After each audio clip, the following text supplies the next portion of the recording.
You heard, he doesn't have a problem because the Constitution provides for this.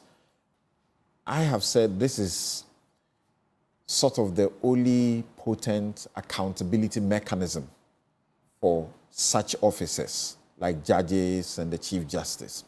And it also has good protection for their office. So he has no problem with that. If a judge has misconducted themselves, it should be triggered and they should go through the process. And if, the act falls, why not? But his concern is what he says, skewed and the manipulated nature, fashion of the process. He says there appears to be a systemic and determined attempt to destroy the judiciary. Well, so Samson, once again, let me say good morning to your cherished viewers and welcome, Gloria. In my early practice of law, I was closely affiliated to FIDA. On one occasion, I restrained a man from coming 100 meters close to his house because of the way he was treating the wife. Thank you. Yes, and Nana Oye was then working with me, and she handed over the case to me. So, well, welcome. Thank you. We appreciate it. Yes, yes. Now, I completely agree with Frank Davis, former president of the Ghana Bar, Greater Accra, when he says that we should be careful not to politicize matters of the judiciary. I completely agree. But in this case, it appears to me that it is the NPP that is politicizing the whole thing.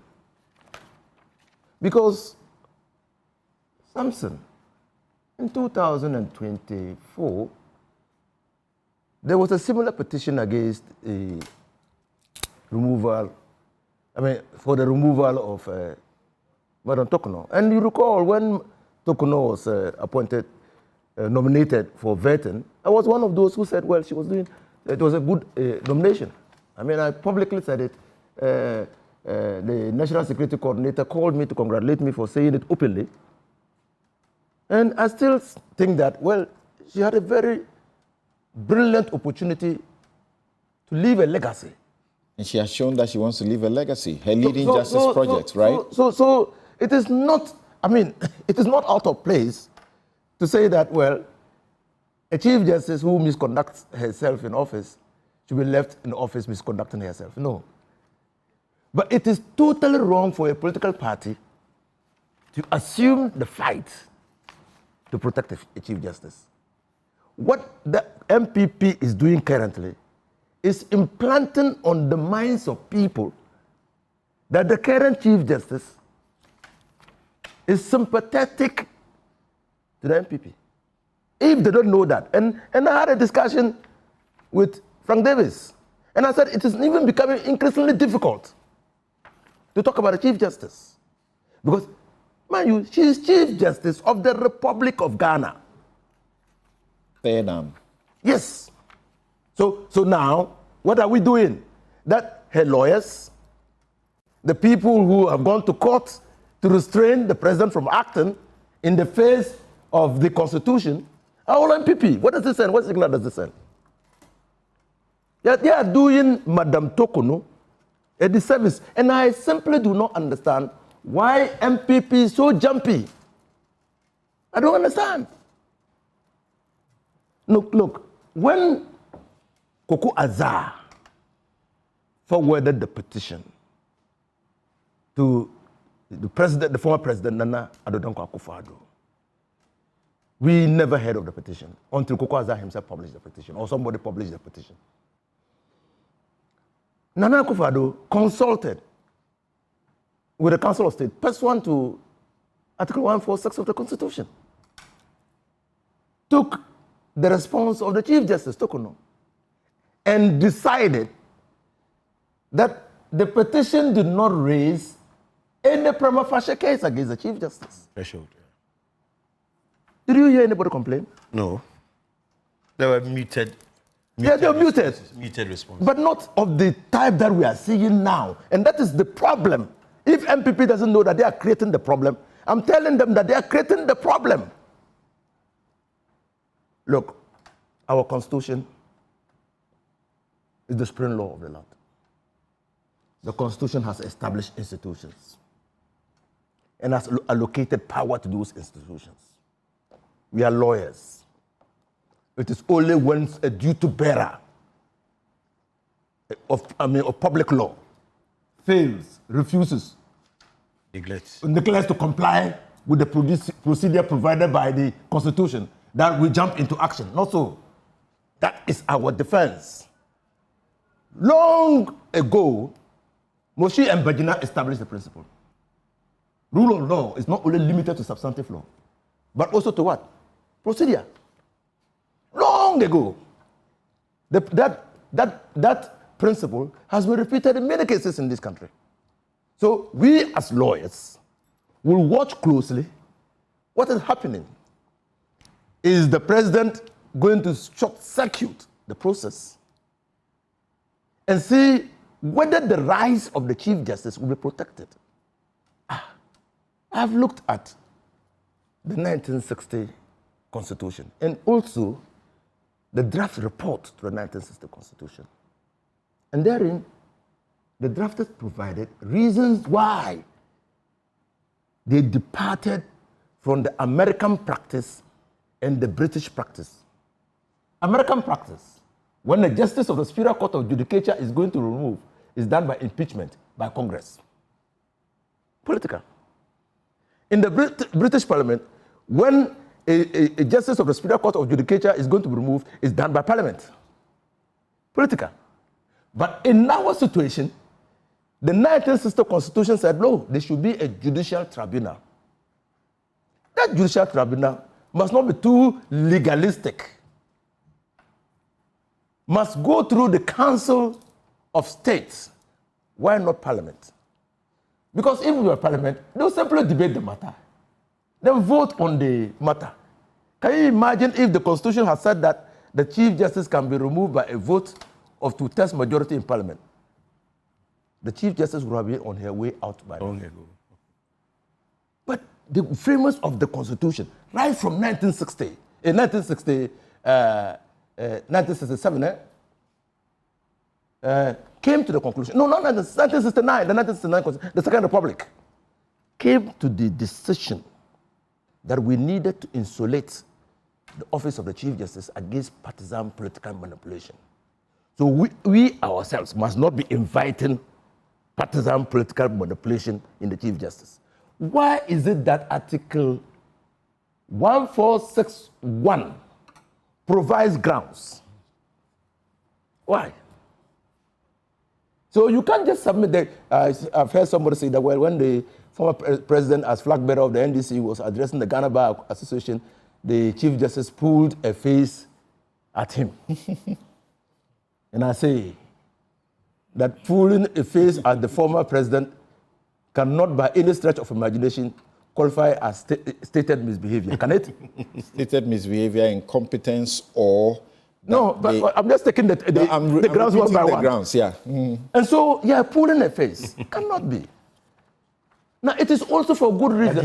Did she even pull a face? What I'm saying is, assuming that she even did that. Assuming that she even did that, does it qualify under gross misconduct? Oh, God. Or misbehavior? No. In my respective view, no. Or incapacity to perform her duties. No. You cite unanimous FC. And I say, look, this was a decision of the court. Then if you are going to sack Chief Justice based on that, then you are sacking the whole Supreme Court. She was not even. That is why, so again, I come back to the NPP. That is why a petition must disclose the grounds on which a Chief Justice ought to be removed. And that petition must pass the threshold for prima facie. And that threshold determination is to be done by the Council of State and the President. See, I said the President has acted in good faith in this particular matter. Why? There is no provision of law that says in the determination of the prima facie, the response of the Chief Justice be imputed. In fact, when you read Chum Ajay Chum, it's very clear that responsibility is vested in the President acting in consultation with the Council of State. Except that Adiechum, that Aba says that the Council of State must play a prominent role. No, but what seek the advice of a reputable lawyer. Yeah, so that was a recommendation. Now, but Samson, when Chief Justice Tokuno wrote to the president and said, Mr. President, in matters of the removal of justices of the Superior Court, when a petition is sent to me, I have developed a practice where I take responses from the justices whose conduct is the subject matter of a petition to determine prima facie. Mr. President, Judge Nawood was also doing so. Yes. So, Mr. President, I want you to extend that favor to me. And the president did. He did. That's good faith. You could have simply said, oh no, that favor is not, you are not entitled to that favor. But he did. He did. So, please, removing a Chief Justice from office. You are saying this was being sought as a matter of favor or courtesy. But that is the basis of a lawsuit, that until she's made her response for the determination of the prima facie, everything should fly out of the window. Also, auditory party rule. So you see, for me, again, you say ordinary party, the rules of natural justice. Ajay Chum settled the matter beyond doubt on the position of natural justice against statutes. Even when you look at Article 11 of the Constitution. Not to cut you in. If you read carefully what Dateba wrote, it all lined with the thinking of lawyers that if something has been founded against someone, the person should be given an opportunity to make a response before it. Well, that's an inference. I mean, that's an inference. Well. That's an inference. Yeah. I want us to. It also has to be clear, because we have established on this table. Yes. I asked Nana J. Bafo Ewa, and he was straightforward. Those decisions, pronouncements, were side comments. Yes. They were orbital. Right. Now, so what I'm saying is that it's very important for us to know that, and I'm sure the president is keenly aware that it is an onerous responsibility imposed on him in dealing with petitions for the removal of a Chief Justice. The president has only one term, and he wants to leave a legacy. And that is why he must balance the requirement of the law with the requirement of public interest to safeguard the integrity of the judiciary. Everybody knows that in any country at all where the judiciary is bastardized, the rights, privileges of the citizens will be compromised. And the judiciary can no longer protect the citizens against a marauding executive. So everyone knows the importance that the judiciary plays in safeguarding the rights of individuals. So I do not think for the life of me that if the petitions, and it's for good reason that the drafters of the Constitution said everything associated with the removal of a justice of the Superior Court of Judicature, including the Chief Justice, must be in camera. Because you're also seeking to protect the sanctity, dignity of the office of the Chief Justice, and also protect her person against ridicule. And that's why, even in the Ajay Chum case, the court condemned the fact that that petition had already been leaked to the public. So, look, I will advise NPP. Advise everyone. Now, they are, in my view, they are the culprits here. Advise everyone. Because they seem to be very jumpy. And they are drawing the removal process into politics. Are they suggesting that Tokunu is their most favorite Chief Justice? Aban. Wasn't a petition sent against the removal of Aban? Did it happen?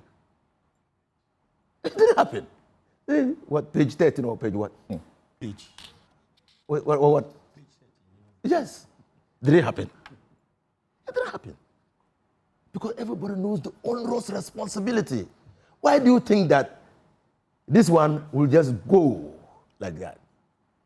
Are we saying that the Council of State will not help the president to determine whether a prima facie? And are we even saying that when the committee of 5, if they determine a prima facie and the committee of 5 is now constituted to go into the matter, that they will not exonerate the Chief Justice? Is that what? Have we come to that conclusion? We are so far away from the removal of the Chief Justice to be holding press conferences in calling on the Bar Association and chiefs. We're so far away, unless, of course, we doubt the integrity and reputation of the members of the Council of State in advising the president. So I would pray. Is it really about the members of the Council of State? Because they will not constitute the panel.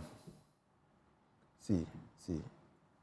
Look at the provisions of the Constitution. 2 justices of the Supreme Court. Yes. 3 others. And then 3 others who are not members of the Council of State, who are not lawyers, who are not MPs. Who are not MPs. Yes.